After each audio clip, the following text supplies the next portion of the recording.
Welcome back to my শাশুড়ি বৌমার রান্নাঘর। আজ করব সময়ের ভিতরে আমরা করব মালপোয়া। এই যে মালপোয়ার জন্য প্রথমে নিয়েছি এটা হলো সুজি, চালের গুঁড়ো, ময়দা, পাটালি গুড় দিয়ে সুন্দর একটা রেসিপি।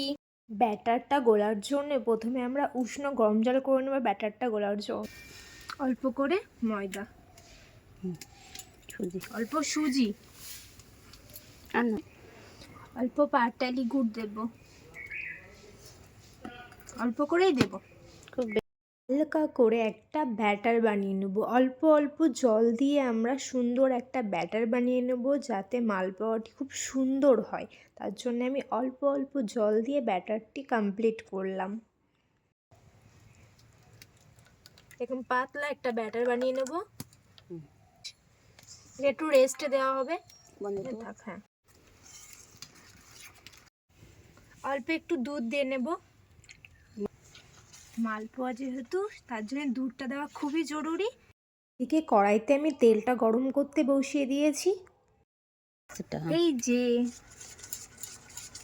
অনেকক্ষণ ধরে ফাটাতে হবে এটা।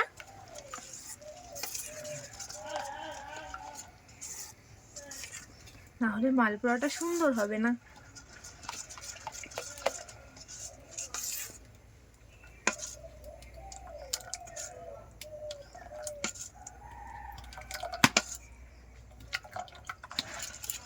তেলটি গরম হয়ে গেলে আমি একটা একটা করে মালপোয়াগুলি ভেজে নেব।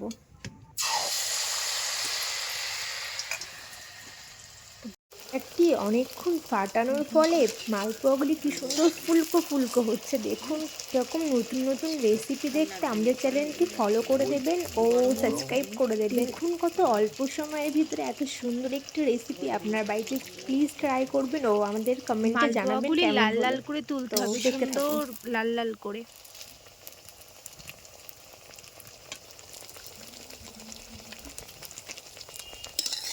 লাল লাল করে মালপোয়াগুলি ভেজে নেবেন, খুব সুন্দর হবে খেতে।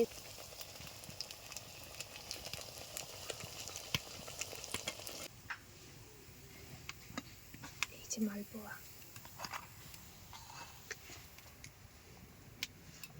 থালা পুড়ে গেল। মালপোয়াগুলি একটা একটা করে সব ভেজে নিলাম। থালায় ভেজে নিয়েছে।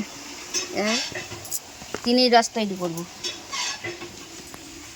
আমরা চিনির রস তৈরি করার জন্য এক বাটি জল ও অল্প চিনি দিয়ে রসটি তৈরি করব।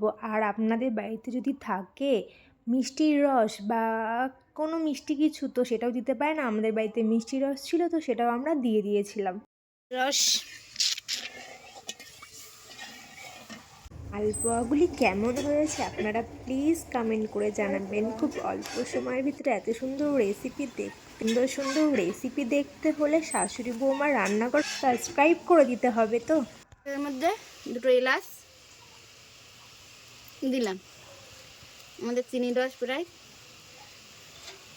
কমপ্লিট।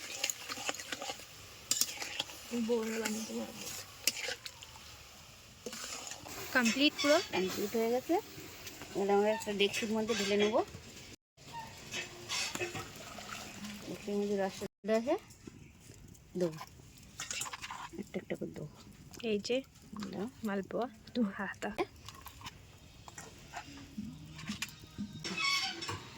এই যে আমাদের মালপোয়া কমপ্লিট।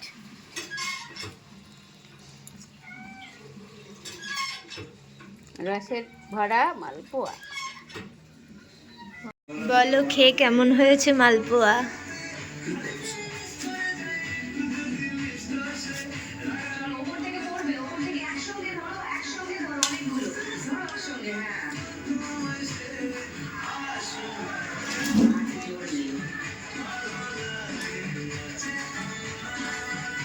তো এবার পুরো মালপোয়াটাই খেতে খুব সুন্দর হয়েছে। রসে যেরকম ভেজে গেছে, নরম নরম হয়েছে, ঠিক আছে। আর খেতেও খুব অসাধারণ, সুস্বাদু লাগছে। Thank you.